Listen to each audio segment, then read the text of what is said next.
Alright, so we're going to unbox this Fender that I just ordered off of eBay a couple days ago. I'm surprised that it's actually gotten here that fast. Fishman was cool enough to send me some pickups, and I've got a lot of spare parts lying around, so I wanted to build a guitar that I could fly with and not be heartbroken if it gets damaged. So I got this Mexican Strat with a Floyd on it. That's the first impression. That's almost comical. You know, if it survives that, then I'm hoping that it can survive an airline. Because that's the worst. You're flying with multi-$1,000 instruments, and the airline should just throw them around everywhere. They don't care.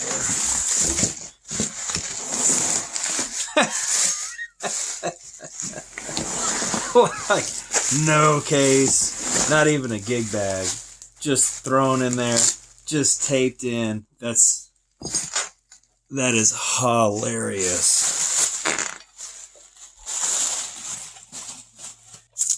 Let's see here.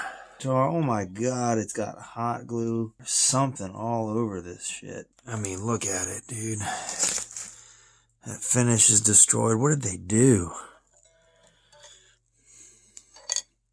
The pickups, I don't even know if you can tell, but it's got some kind of weirdness going on. I wanted the Floyd. I wanted a recessed Floyd. Trim stopper in there. So I'm going to pull all that out. I'm going to pull the finish off this and everything. It's got some gouges in it.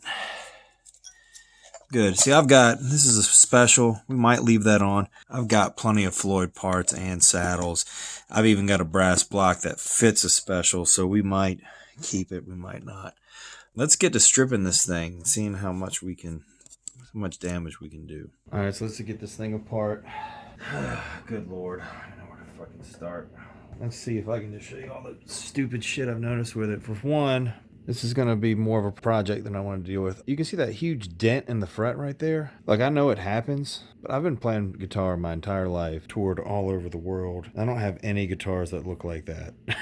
Not even the ones I've had since I was 15 years old. What is up with that pickup? Plus they got some kind of a tremolo blocker. Dude, we're going to rip all this shit out. I'm really pissed about the frets, actually, because it's not something I really wanted to fuck with. I wanted a guitar I could strip down, throw some Fishmans in it, and take it on the road.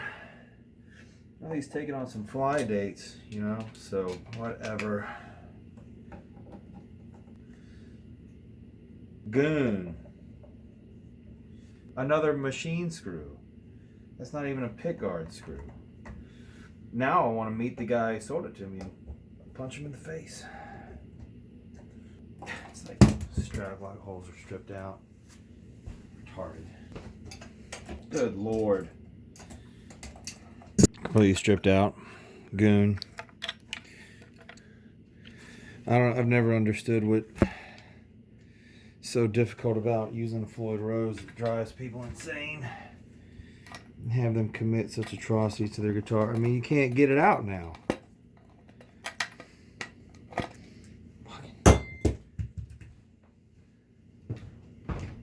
I heard you can possibly like heat it up and peel it off. I don't know. Somebody else told me don't do that. I'm just gonna do it anyway. Why the fuck not? I got all these fucking bullshits. Throwing some sparks there. They're all kind of dull, kind of sharp. Whatever. Let's see what happens.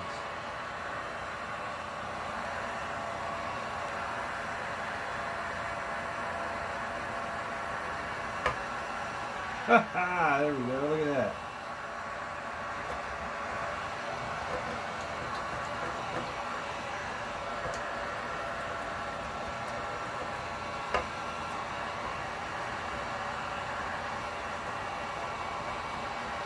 Alright, I'm actually pretty happy with how this is turning out so far. Alright, well that didn't turn out so bad. If you check that out, I mean, it's left a little bit of stuff here, but we'll sand that off. We'll smooth this whole thing out. I had an original Floyd, but this has got like a 32, or the block is a lot more shallow than keep the block that came in it, which is 37 millimeters. This is a cast block. I don't see this doing you any benefits in tone. This is what came in the special. Now I had one of these just kind of in my box. Go ahead and swap those out. They're the same length there. Since all these are kind of like, these are all cast as well, I have another OFR that I'm kind of ripping off parts. Apparently the bases are all steel. Yeah, all these other parts are like a cast steel. I don't know. There's something that's not very good. So I'm just gonna go ahead and swap all these parts out. And plus some of these bolts are stripped. I mean, it was just destroyed. Floyd from a Goto bridge. Wonder if that'll work. I don't see that I have a spare arm for this one. See, probably not gonna work. Nope. Well, that sucks. So a friend of mine at Fishman was nice enough to send me a bunch of really cool stuff. Let's see what we got. You know, this is another reason why I bought the guitar, just so I could try these out. So he gave me a set of Willie Adlers. Cool, another Virginia guy. Classic humbucker set. You can't go wrong there. Hot rod, PAF. And then an open core set. And this is cool. This is the rechargeable battery pack. I don't know if I'll be able to fit this in the guitar or not. Let's think about that for a second. What do you think I should do? I don't know. I think the zebras would look pretty good in this. Kind of want to try these Willies, really, to be honest. First off, we just need to get this one out. Get all this stuff out. This guitar, I looked at the date code on the neck. It's around like 2011 or something. The guitar is only 9 years old, and it's one of the most filthy ones I've ever taken apart. I mean, just like, what the fuck?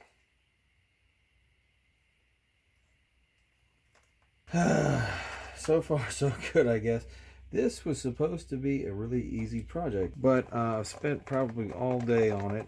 I just used some rough-ass sandpaper from my plumbing band to fix it up. I mean, it had some scratches already in the body here. That, and I threw some Old English on it, and I got most of the paint off, pretty much everything. You can tell it's a couple pieces made the body, but I don't care if it gets beat up.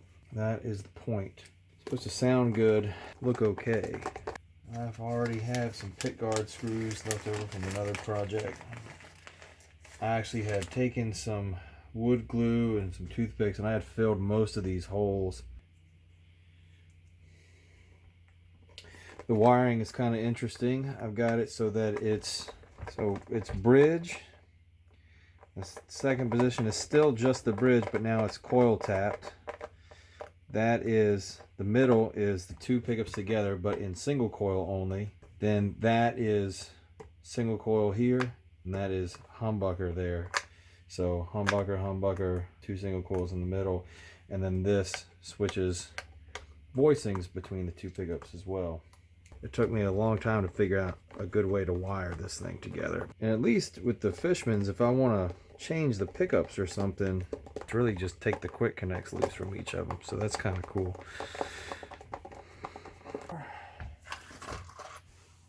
Wish I had a little bit more room. You know, I wasn't really happy about the divots in the fret. It's a lot of material taken off. I don't know if you can see. Yeah. It's going to be really hard to level that. I don't know. I might just sand it down and smooth a little bit, but that's huge. All right, here we are, still trying to finish this guitar. Those dings in the frets weren't really I mean, they were bad, but that wasn't the big problem. The big problem was up here on the higher frets. I couldn't bend up. They would just roll over and the notes would die out. I ended up doing a complete level milk round polish on them. I radiused them probably a little bit more than they were. They were kind of at, I mean, I don't know, it might have been like 10 or something, but I did somewhat of a compound going from 12 to 14. So I don't know if you can see that. That is a lot cleaner than before, where it had all these divots in them. And they're nice and bright and shiny. Cool. All right, let's put it back together. Fuck.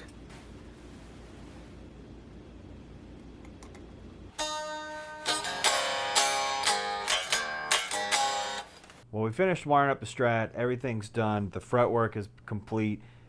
And it turned out pretty good despite the fact that what was driving me nuts is I'd straightened the neck out, crowned and polished all the frets twice before I figured out that this guitar had experienced what they call ski jump or rising tongue, where basically this part of the fretboard actually starts to bow upwards. And a lot of that is because of this micro tilt adjustment right here. If pressure is just put on this one piece, it's basically just bending the wood upward like that. The right way to fix it really is to take all the frets off and you have to re-flatten the fretboard. Now in this case, I really just didn't want to go through that and was trying to see if I could get away without it. Because what you're going to do is you're just going to lose a lot more fret height on the upper frets than anywhere else. So down here, they're still pretty high. Up here, they're a lot more shallow, but it's kind of more akin to like older Fender style or even older Gibson. You know, in the 70s, low and flat frets were pretty popular. I just like higher frets because of more bending. You know, you're able to get up under the string a little bit more with your fingers. It turned out great. I'm going to refret the neck at some point in time, but not anytime soon. And the Fishman pickups sound awesome. So that's just the Marshall 8100 we used earlier. I've got a couple amps I'll do demos of later. I'll probably use this guitar, so you'll be able to hear it. You'll be able to hear the pickup some more. But the way I was actually able to wire this was I've got in the first position on the pickup selector, I've just got the bridge, and I've actually have it wired so that it's in the second mode, the higher output mode, with my tone knob depressed. If I pull it up, it's kind of hard to tell the difference. It's real subtle. But one is I guess the main mode is higher gain than the other. Now we go all the way to the, I guess the 5th position or 6th, I don't know, whatever. The last position on the switch, the neck pickup.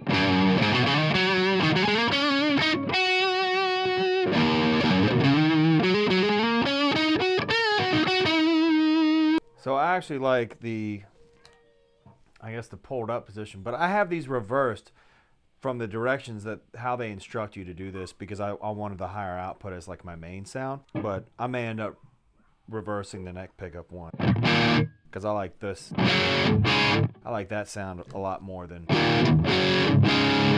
So let's go back to the bridge. Out. And it's just a little bit more compressed.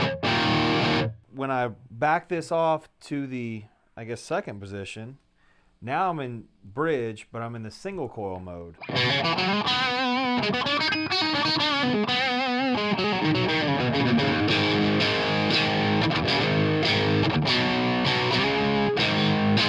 Go back to the bridge.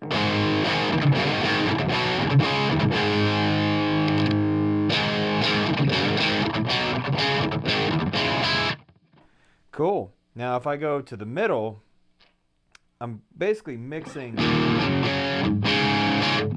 sounds like I'm mixing both the single coil positions.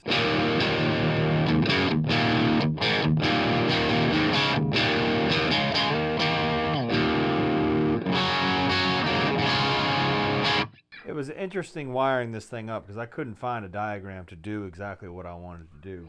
But I really wanted to explore the possibilities that you can get away with these pickups. These Fishmans, there's a lot of stuff you can do with them, which is really, really cool. And if I go back to, I guess that's 1, 2, 3, 4, the 4th position, now I'm in single coil mode for the neck pickup.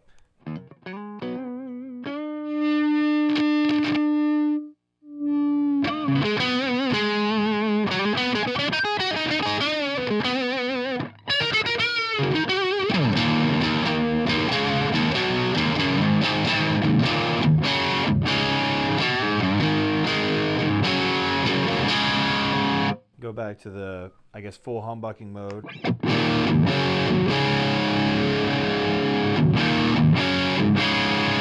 Back to single coil.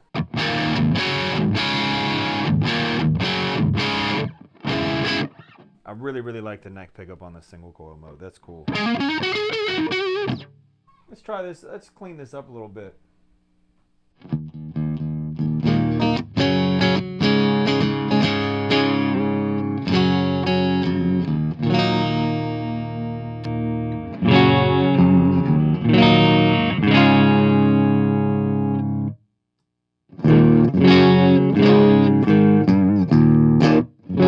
I guess the hotter mode of the humbucker kind of it seems like it's a little bit more squashed and it's not as bright.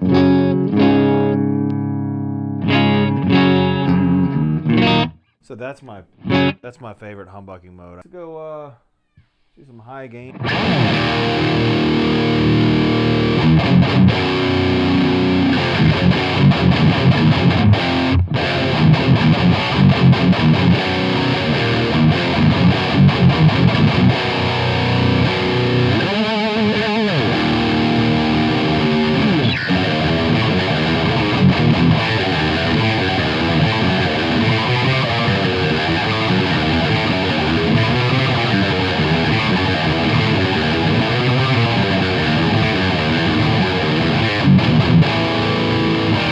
It does metal. You can even pull it up.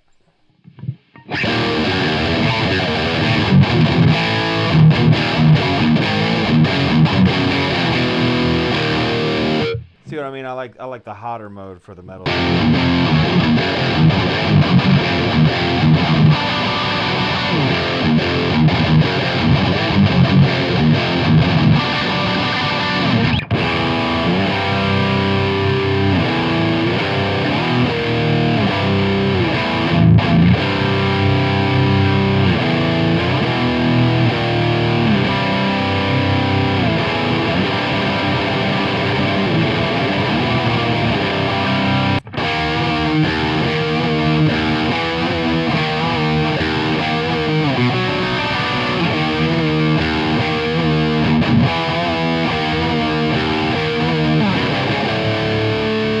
So Fender Strat with the Fishmans and a Floyd. Pretty cool. It stays in tune really well.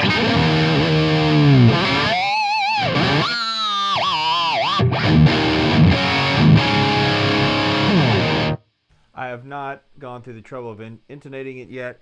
And the other goal of this video was I was trying to make see if I could make a cheap guitar awesome and go fly with it and play a show with it. And due to the whole outbreak and the quarantine and stuff, all the shows have been canceled. So you almost saw Pustulus Maximus play this guitar on a couple festival shows that aren't going to happen now. Well.